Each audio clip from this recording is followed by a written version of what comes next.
a lot of parents who do baby led weaning, they'll take their kid to a restaurant and that baby will pick up a broccoli happily. They're not going to think like, ew, what's that green thing? Baby led weaning obviously is the ideal. But realistically, especially for Indian parents who are living in joint families, we have a certain upbringing about this pressure of food and quantity, it's hard. Baby led weaning is hard. So, what I like to do with a lot of parents is a combination approach. There is no difference in the choking risk when you're offering your child safe finger foods versus offering them purees. They can chew everything, they can even chew shredded pieces of chicken with their gums. So, don't worry about that. They don't need teeth to chew at all.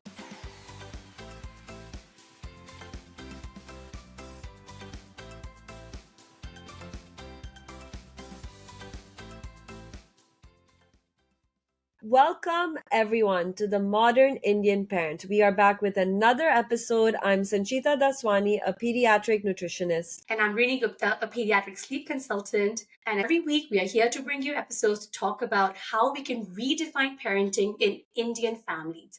Let's bust some myths and really take control of your parenting choices, even if Nani and Dadi don't agree with them. Today's topic is something that all parents are thinking about before starting solids, which is what way to start, baby led weaning or spoon feeding. Is there a better way? Do you have to follow one? And what are the pros and cons? We're going to break it all down in this episode. And I have to tell you before we start, this is the second time we are recording this because Rini, would you like to tell us what happened when we recorded on Monday? Because I forgot to turn on my mic for the episode, and it was such horrible audio quality got recorded because of my laptop. And oh my god, when I was listening to the episode, it was such a great episode that we recorded. But when I was listening to it, the audio quality was just despicable. And I was like, okay, yeah, we can't put this out. We can't torture our listeners with this audio quality. So we are sitting down, re-recording these episodes because we love you all so much and we want you to have the best experience listening to our episodes. But you know what? That was not the only thing. Sanchita, what's been going on with you this weekend? Well, I have a toe injury. I had to operate on my toe on Saturday, and I think pretty much everyone in Hong Kong knows about this by now because I know it's so terrible to say this, but basically I had to operate my toe because of a pedicure. Okay. It's crazy when I tell people this story, but basically I had a pedicure in January and she, sometimes when they take, it's so graphic, but when they take out the ingrown nail or the skin, or I don't know what happened. I don't know, she didn't clean her stuff properly. And I got an infection for a few months and finally it healed. And I was like, okay, I can get back to my life. And then suddenly my toe got swollen again. And the doctor said, you just have to operate. And I had to actually remove a part of my toenail and the matrix so it doesn't grow back. But I can't believe all of this had happened from one pedicure. And so on Monday, I was like on a lot of painkillers also. And I really don't think either of us were ourselves. We knew something was off.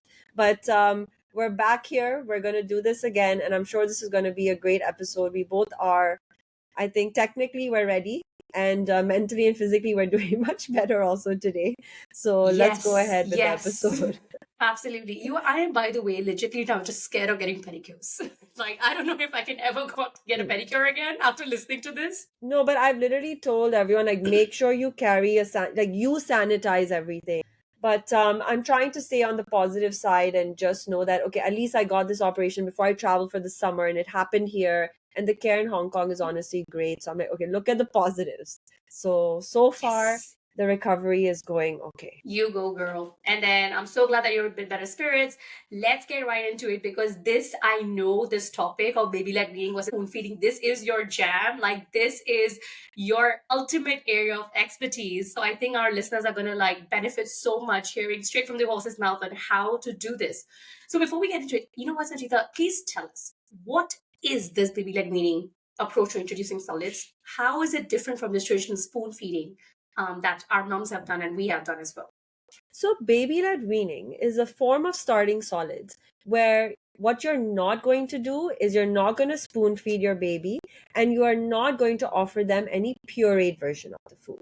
So, what you're going to do instead is you're going to offer your baby soft finger foods, and you are not going to feed them. So they are actually going to feed themselves. So it entails self feeding. So soft finger foods and self feeding. So, of course, we do offer some liquidy textures to the kids, but the difference is that it's only the foods that we would eat as adults. So, you would still offer your child, for example, yogurt and dal because we eat that in like a liquid form, but you're not going to puree a carrot with baby led weaning. Got it. Thank you for explaining that. I think that gives us a lot of clarity. So the two main tenets of baby led weaning is you're not offering purees and then you are letting the child self feed, which is absolutely very different from spoon feeding because we are like pureeing everything. So, Rini, what did you do? Did you follow baby led weaning, spoon feeding? How was your experience? Can I tell you something? I didn't even know what baby led weaning was when I started solid with my daughter because I was on this like very long break from Instagram. And I had no other kids around me who were my daughter's age. So I had no idea what this whole concept was. So my mom was around. She told me, we make this puree, banana puree, apple puree, peas puree. So we were just doing purees for 2 months. And that went on for when she was 6 and 7 months old. And somewhere on the 8-month mark, we went to this park. And then we went to the restaurant in the park. And I saw this 14-month-old toddler just sitting on the table with a plate of noodles, his own tiny fork, and he was just eating as his parents were eating. And I was just mind blown by that visual that a child as young as 13, 14 months old can do this. It was just amazing. So I got the courage to walk up to that table. I asked the mom, hey, how did you teach your toddler how to do this? And she told me that we followed the baby led weaning approach of introducing solids to our child, which is why at the age of this age, he's able to use utensils independently, he's able to eat independently. And that night, I went home and started Googling the hell out of baby led weaning. What is it all about? How do I do it? My child is already 8 months old at that point. Is it too late to start? And that's how I got into baby led weaning. So I didn't start off with it, but yes, we did transition to it when she turned 8 months. How about you? What was your experience like with your twins? It's so interesting when you actually look back to what we did as parents. First of all, a lot of it is always a blur. When people ask me, I'm like, okay, what exactly happened? And, when I was starting solids, I was like, okay, you know what? I got this. I followed everyone on Instagram. I read all the books. I read about baby led weaning. I know I followed all these moms who follow, baby led weaning. But I don't know if it was a mental block or I didn't feel that I could pull it off, or that just being an Indian, I never really saw any of my friends doing it. No one was really in that realm. So I was like, maybe it kind of felt foreign. So I just ended up doing spoon feeding. And I followed one book, where I gave rice cereal for the first 2 days. Then you have to move to 2 meals and do pear for the second meal. And I remember writing it all down. And I followed that completely. And my kids were okay. They were opening their mouth, and I was like, fine, this is working. Let's just continue with it. It's only when my kids turned 1.5 and they stopped eating everything, I started looking at, okay, what happened? What went wrong? And that's actually when I got into child nutrition and started understanding about how it's so important for kids to listen to their body, and a lot of these benefits that now baby led weaning talks about. So for me, and I think so many of my friends say that they're like, we just went with the flow. We saw baby led weaning out there, but we just didn't feel it was right for us or we could pull it off. No, I completely agree. Like, I think what the point that you pointed out that with baby led weaning, most of the time you're seeing Caucasian or Western families doing it, and you don't really see a lot of Indian families where they are letting the child self feed. That itself, like, kind of can take away that confidence. And like, am I okay to do that? Another thing is like the education that we get around starting solids. Where is it coming from primarily? It's coming from our doctors and it's coming from our family members. And with let's say with my mom, I mean, she started my daughter on dal ka pani. How is she supposed to have that knowledge about baby led weaning? And same thing with doctors as well. I think that's what they are recommending. They're like, okay, do this puree, that puree, because that is the information that they have about starting solids. So tell me, Sanchita, is this a new thing? Is this why so many people don't know about it or hasn't been around for a while? Why is it that only now in the last few years we have been finding out about this? So it's so funny because everyone's like, baby led weaning is an Instagram trend. And in a way, it is a trend of the whole idea of self feeding. Because if we look at back in the day, the generations before, it was just done that, parents would spoon feed their child. Yes, they did a bit of baby led weaning in the sense that they were offering foods from the family pot. Purees weren't necessarily being made of everything. So if like a chicken curry was being made or if dal was being made, before the salt was added, parents would just give that to their baby. But they were still kind of being spoon fed. It's just now in the last 10 years or so, what's been happening is that spoon feeding, people have been realizing it's being done wrong. So this is why baby led weaning has gotten popular. Now, why has spoon feeding been done wrong? Because what's been happening is that babies will take two bites, they happily open their mouth, suddenly they shut their mouth, and parents panic. How can my baby have only two bites? That's when the forcing, the TV, the toys, the books, all of that comes in, and the baby's forced to open their mouth while they're looking at a toy, and we're just trying to shove food in their mouth with the spoon feeding. And after a point, babies are like, what's happening? This is not for me, I don't enjoy it. And the picky eating starts as well. And the other thing, that the issue with spoon feeding is that babies don't see food. Because with spoon feeding, and I'm sure we've all done this, like you hold the bowl of whatever it is and you just feed your baby, and then suddenly when your baby turns one, you give them a piece of broccoli and they're like, what is this? And I'm not touching Yeah. it. So the reason baby led weaning has gotten popular now is because when you follow this practice, the baby has to put the food in their mouth. So there's no forcing happening, and they see the food.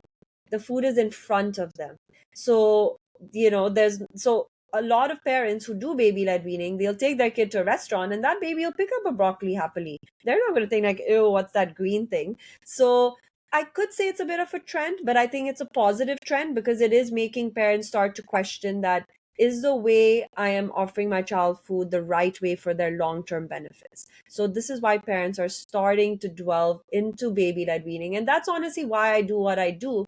And I've noticed it's not even about the babies, it's about really helping the parents feel confident in this decision to change their approach from that spoon feeding, which we've grown up on, which our parents have grown up on as well. Amazing. Like I think that's kind of what we need to keep in mind, that for baby led weaning, it's correcting certain behaviors that came about from doing spoon feeding incorrectly, and it's giving control to your baby. So tell me something, Sanchita. Let's say if I'm a mom with a 6-month-old baby, Yeah. let's say I could dial back time, go back to a time when my Yeah. child was only 6 months old, just about to start solids, and I come to you and I ask you, how should I do it? What would your advice be? Do we do baby led weaning? Do we do spoon feeding? Do we do a combination? What should we do? So, look, baby led weaning obviously is the ideal because in an ideal scenario, you put the food in front of the baby, they decide, they play with it, they decide how much goes in their mouth, and they're building that skill. We give them time. But realistically, especially for Indian parents who are living in joint families, we have a certain upbringing about this pressure of food and quantity, it's hard. Baby led weaning is hard. So, what I like to do with a lot of parents is a combination approach. So, what we do is, offering both, there's nothing wrong with purees. So, it's okay. It's okay to offer your child a puree. You don't have to feel bad about it. But what we do is we offer puree and then offer the same food in like a finger food form so that your baby can see what it looks like. So, if you're giving carrot, prepare the puree and then offer the carrot finger food. But what's nice and what's really, really encouraging for kids to enjoy meal times is instead of doing spoon feeding, you let them eat the purees themselves as well. So what you do is, and I love these small self-feeding spoons that you get now, you just preload the spoon and you give it to your baby in their hand and let them practice putting it in their mouth. And that is just, and a lot of parents are just nervous because they don't feel their child can do it. But let me tell you, as a nutritionist, once your child is 6 months and they can sit with minimal support and they're grabbing teethers and putting it in their mouth, they can take the spoon and put it in their mouth. And that's what so many of the parents I've worked with are doing. And it's so beautiful.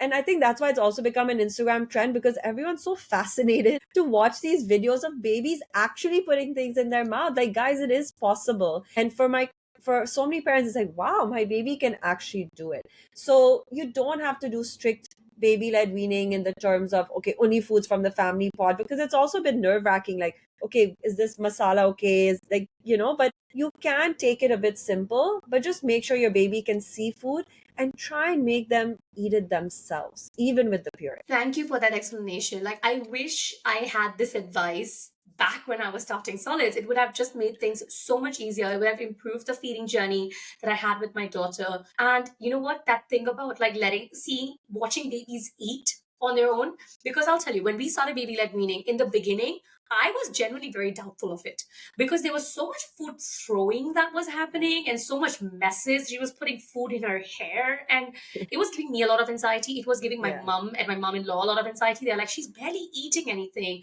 Why don't you just pick up the spoon and feed her? And then I was like, I was resisting the urge to do it.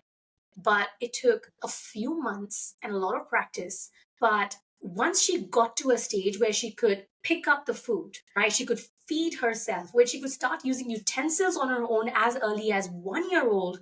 Everybody was amazed by it, including myself. Like, I was Yeah. amazed that like my baby was able to do it, and everybody else was like, how is your child doing this? How did you teach her this? And I said, it's just about trusting your baby that they can do it. Developmentally, if they have the hand eye mouth coordination to be able to bring a toy to their mouth, why can't they bring a spoon to their mouth? They can do it. Right? You just need to let them do it and be free with it. But you know what? One thing that does scare me about baby led weaning, which I did get a lot of criticism for as well, was offering the finger food. The self feeding with the spoon, that was fine, because with the bigger foods, my dad told me this, and he's a doctor, and he said you are endangering your child by offering these really large pieces of food, which is, we are offering her like the half a banana, or we've got a big avocado veg, or I'm giving her a massive strawberry to like kind of gnaw on. She said, what if she chokes on it? And I used to be like, oh my god, yeah, what if she chokes on it? And I was really scared of it. So tell me, Sanchita, like, is this really a risk with baby led weaning? Is it safe to offer these big finger foods to our babies? So, so what fear your dad had in that sense was actually what most parents hesitate in terms of starting with baby led weaning, because most parents say, my child will choke, I'm too scared, I don't know how to handle it. But it's so interesting to see that when you actually look at the statistics, there is no difference in the choking risk when you're offering your child safe finger foods versus offering them purees. And this is because we need to offer our child a finger food that they can actually navigate in their mouth. So choking, fortunately, is actually very rare with babies because they are sitting upright. We are offering them a safe finger food. They are putting it in their mouth themselves, so their body is able to navigate it.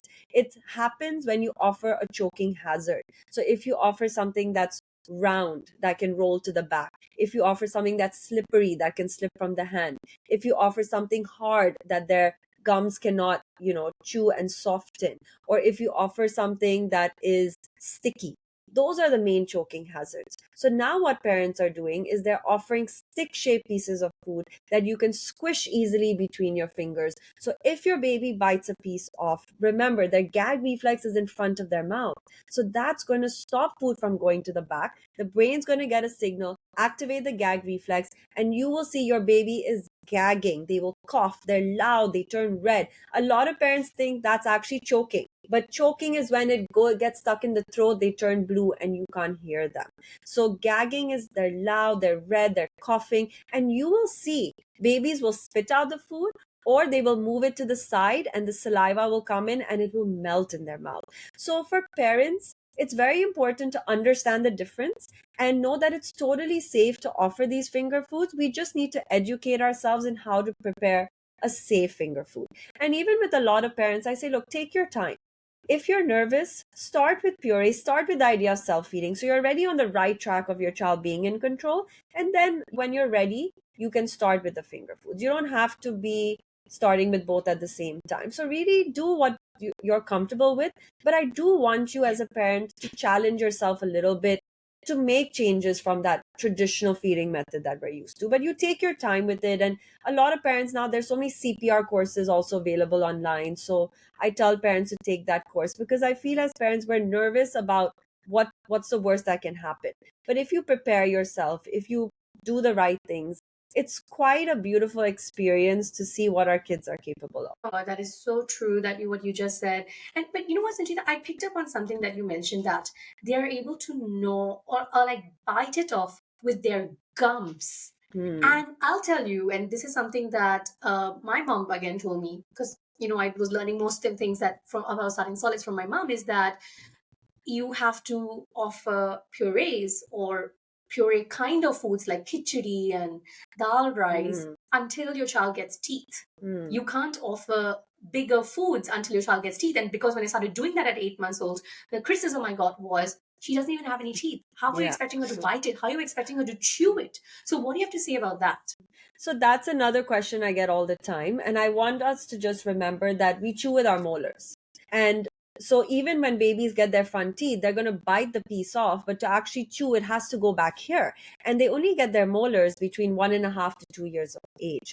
So we're not going to wait till then for sure, of course. So I want to tell you their gums are very strong.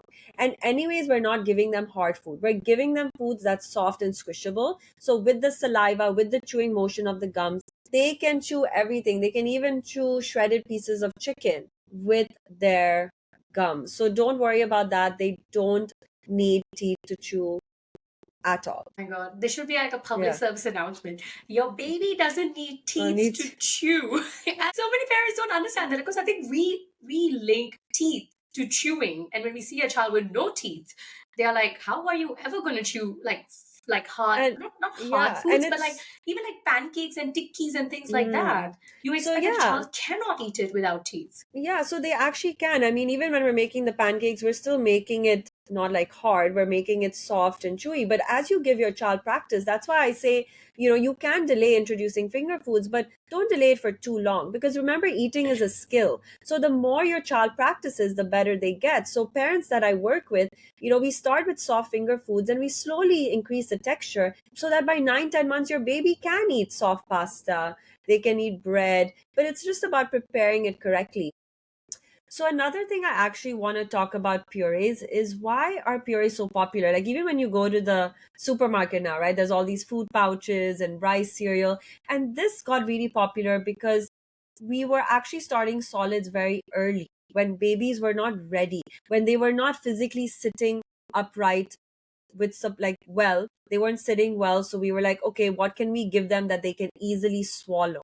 So that's when the purees got popular because at 4 or 5 months you cannot give your baby a piece of banana or avocado finger food. They won't be able to have that hand mouth coordination. So that's why these purees got so popular because these companies were like, okay, they're starting early, they need something babies can swallow, let's bring in these pouches, let's bring in these the rice cereal, and that's how it got popular. So that's why starting solids now at around 6 months, when your baby is actually able to sit well with support, is a great time to start with finger foods. So, Sanchita, another common reason why parents are a little bit afraid to try baby led weaning is because of the mess. Like, my daughter is just like putting food in her hair, in her face, and it was all over the place.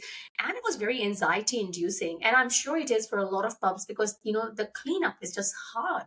So, what do you have to say to a parent who is afraid of the messes that come with baby led weaning? I want to say that it's not going to be long term. Okay, in the beginning, it's normal, and that's how they learn. They learn through their senses, they learn by touching, feeling, getting messy. So, a few tips I always tell parents is number one, don't put too much food in front of them because they're just going to take it all off and put it all over. So, start with little food at a time, and you can have some food on the side to keep refilling, to preload the spoon. Just put a little bit so that it's not as much mess. What a lot of parents do is they just sit their child in their diapers or right before shower time anyways, at least give it 20 minutes before you shower, but they know, okay, we're going to shower them after, so it's just easier to handle the mess as well. So it can definitely be managed, and just know that as your child gets better at the skills of eating, then they will be less messy. Yes. Oh my God, I love that. We even used to use these like full body bibs. And because it Yeah. was a COVID period, right? I used to call it the PPE. I'm like, do we have the personal protective equipment ready, Yeah, for yeah, mealtime? Because I knew it was going to get hella messy. But that yeah, diaper tip is amazing. Like, just have your kid there in a diaper. Why do you need to dress them up? And then, like, we have build up laundry for yourself. Just yeah. skip the whole diapers, clothes at all for the mealtime. Great. Amazing. So tell me something, Sanchita. You mentioned that we should be starting at 6, 7 months with finger foods. We can do a texture progression, go from purees to textured foods to finger foods. What if, I'm a mom who already has a toddler now? I've got a 12, 13-month old toddler, and I have been spoon feeding them for the past 6 months or so. But now I understand the importance of self feeding, and I want to transition towards self feeding. I want to transition towards baby led weaning. What would be your tips to be able to make that transition? So I want to tell parents it's never too late. You can always make a change. So even for me, I was spoon feeding them, and I made the change much later. And of course, even me as a nutritionist, there are times when I just feed my kids sometimes because I'm in a rush. I'm like, guys, we gotta go. But I know my kids have a good relationship with food. They see it, they know what's going in their mouth. So even if you have a child that's post 1 year of age and you've been doing the spoon feeding, just start small because we know toddlers, right? They are going to scream, they're going to have tantrums if things are not done their way or there's certain major changes. So, what I tell parents is just start maybe with snack time. Because anyway, snack time, kids are having fruit or something they really enjoy, so they're happy to eat it. So, just start with that and let them try and self feed with that. So start with snack time, let them be familiar with the food, let them see it, let them try self feeding, and then you can move to the other meals. And I always see a great thing to do to avoid spoon feeding is to eat with your child. Because when you eat with your child, you're not full focused on the spoon feeding. So they start realizing, wait, the person next to me is not feeding me, they're eating themselves. And that will motivate them to actually try and take things and eat themselves. And watching you also makes it fun because remember with spoon feeding it's literally us sitting there staring at them getting them to put things in their mouth, but that's not what we want meal times to be. We want meal times to be about us sitting together having a conversation and everyone eating themselves. So even if you have a child that is has been spoon fed, just start with small changes, start with smaller meals, start eating with your child so they realize that this is something we can do ourselves. So one meal at a time with Yeah, toddlers. Just yeah, take it yeah, one yeah. meal at a time, take it easy. And I just wanted to add on to that. Like I think when it comes to, and this is something that I've heard from, let's say, my fellow moms who are spoon feeding their children, they say Hmm. that like if I don't feed them, they're just not gonna eat anything. Yeah. And so what I do is that I do give them the opportunity to eat, but then they don't eat. What do I do at that point? How do I manage that? And if I let them self feed, but then they are not actually Hmm. they don't actually end up eating anything. That's such a good question because that's something that I struggle with sometimes as well when, I'm letting my kids eat themselves. After sometimes a few bites, they're like, we're full. And I'm like, are you joking? Like, are you serious? And I have to keep reminding myself as parents that the reason baby led weaning, another reason it's so popular is because a lot of kids who have been spoon fed have become picky eaters. And this is mainly because when you are spoon feeding, naturally the distractions come in. So we have the toys and the TV and the stickers because the kids are sitting there. So they want to do something because they're not eating themselves. So we start using all of these distractions. So us as parents start getting in those extra bites in, and babies and toddlers are not actually listening to their body because they're busy with this. So they're not realizing those extra bites are going in. So the first thing I tell parents is to remember that we need to trust the process and trust that our kids know how much they need to eat. And most of the times we are overfeeding them. So, yes, they are used to a certain way. So, it's very normal when you transition to self feeding. In the beginning, they will eat less because they're also they've lost a little bit of that. How much do I need to eat? But you will see if, as you stay consistent, they will learn to meet their needs. And honestly, most of the times, whenever I talk to parents about how much kids actually need to eat, they're quite shocked at how much they are spoon feeding their kids to versus how much quantity they actually need. So I would say to parents is it is a bit confusing and a bit like shocking in the beginning, but just give them that time because we want to look at the long term benefits. We want them to really so many of us have issues with our relationship with food. What's the first thing nutritionists tell us? Listen to your body, don't overeat. And this is something we've developed from childhood because of the way we were fed. So it's about trusting the process and trusting our kids. It's going to take some time, but it's so worth it in the long run. Yeah, absolutely. And I think like that understanding that you need to trust your child makes it so much better. Because see, what happened with my daughter is that in the middle she also went through a picky eating phase, and then because she was eating so well for a while, and when she was doing that picky Mm, eating, we started getting stressed. And when we started getting stressed, we started doing more of like, yeah. come on, one more bite. And that stress kind of transferred onto her, and she Yeah. started eating even lesser because of it. Like whatever she was eating, she was just so stressed being at the dining table with us that she would take one or two bites and then just leave, because she knew that eventually we're gonna kind of rack up the pressure and get her to Mm, eat more. And then I think I remember coming across one of your reels about this, and I told my husband that, listen, we need to tone it down. We need to let her trust her own body and let her go through that whole process. And then, all I would do is that once she's done with the meal, she gets off after even two bites, I would just ask her, is your tummy full? Do you feel full? And if she said yes, I would be like, okay, then I trust you. Which is so different from how we were fed, because I yes. remember I was not allowed to leave the table until I cleaned my plate Yep. out. You Yeah. had to finish everything. And see, I get it for parents because you want that balance, because obviously if your child is having two bites, how are they getting the nutrition that they need? So I think that's the main stress for parents, like, okay, I'll let my child have only two bites, but are they getting enough protein for the day? Are they getting the right iron? And kids go through phases where they only want carbs, they only want this, so when they eat less, I get it, because parents get really nervous about the nutrition aspect of it. But what I want to tell parents is that kids are able to figure out what their body needs, and they go through phases just like us.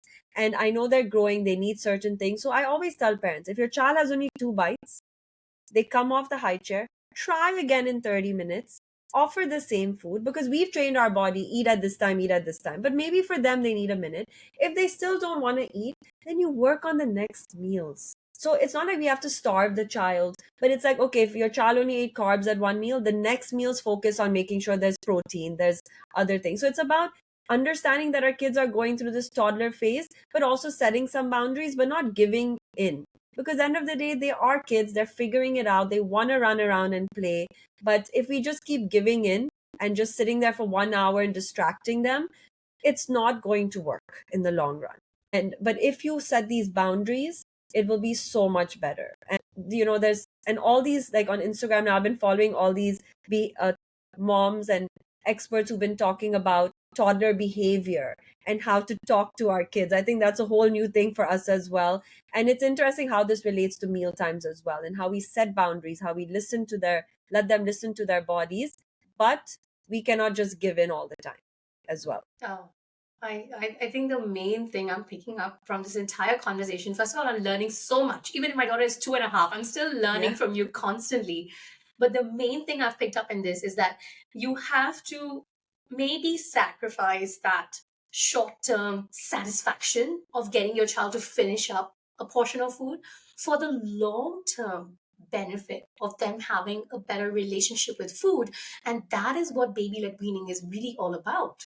Because, Yeah. you know, it's Yeah, it building skills for the long run, it's building a relationship with the food for the long run. Even if in the shorter run, you have all that stress of baby not eating enough, but in the long run, you will see all those benefits that kind of make it all worth it. yeah, it's the essence of what baby led weaning really is. So I always tell parents, you don't have to be strict about it, but just remember the main ideas behind it. Making sure your child can touch and interact with the food. Making sure you're not using distractions. Making sure that they can focus on self feeding.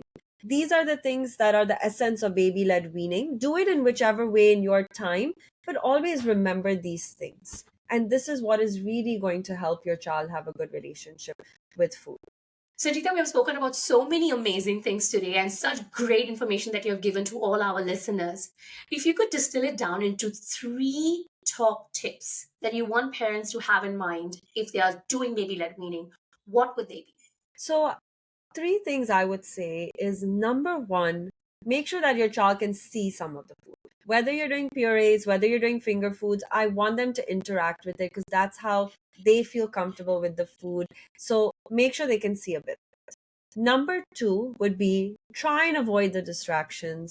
I really don't want toys, singing, dancing, airplane spoon, TV. Try and distract them with the food itself, and them watching you eat, because that is the number one reason that leads to picky eating. And the third thing I would say is there's this term called the division of responsibility. So I'm sure as parents, we realize there's some things we can control and there's some things we can't. So even when it comes to meal times, I want you to remember there's three things you can control and there are some things you can't. So I want you to focus on what you can control, which is when you are offering the foods, where you're offering the foods, the environment, and what foods. You focus on that and let your child focus on if they're going to eat, how much they're going to eat, and which foods they're going to eat. So if you have this is actually one of the main statements behind baby led weaning, to make sure and remind parents. So whenever you're at meal times and your child is only choosing to eat a certain food or they're just not eating, remember that you have done your job. You have offered it at the right time where they would be hungry enough. You've given them a positive environment where they are in control, and you've given them a balanced meal. That is what you can control. And this is exactly what I teach parents in my courses. So I have one-on-one courses, I have an online course, and what I do is I really prep parents to follow this so that their child can enjoy meal times, they can enjoy meal times, and you can feel confident in this whole process. So this is what I do in my day-to-day work with clients. I can totally vouch for that, you guys. She is amazing. Like, she's a maestro at starting solids. And especially if you're interested in baby led weaning, you have to check out our courses. Because remember, one thing we spoke about was that it is really tough starting baby led weaning as an Indian parent because you just don't see enough examples around you. I think with Sanchita's course, the amazing part is that it is actually catered for a lot of the Indian families because there's Indian food options in it. Yes. You know, I have seen the materials that she has. It's just fantastic. You have to give it a go. And with this, we bring this episode to a close. Thank you so much for joining us. Do tune in to our next episode, in which we're going to talk about something very interesting but controversial, which is traveling without kids. Okay? So tune in for our next episode, and we'll see you soon.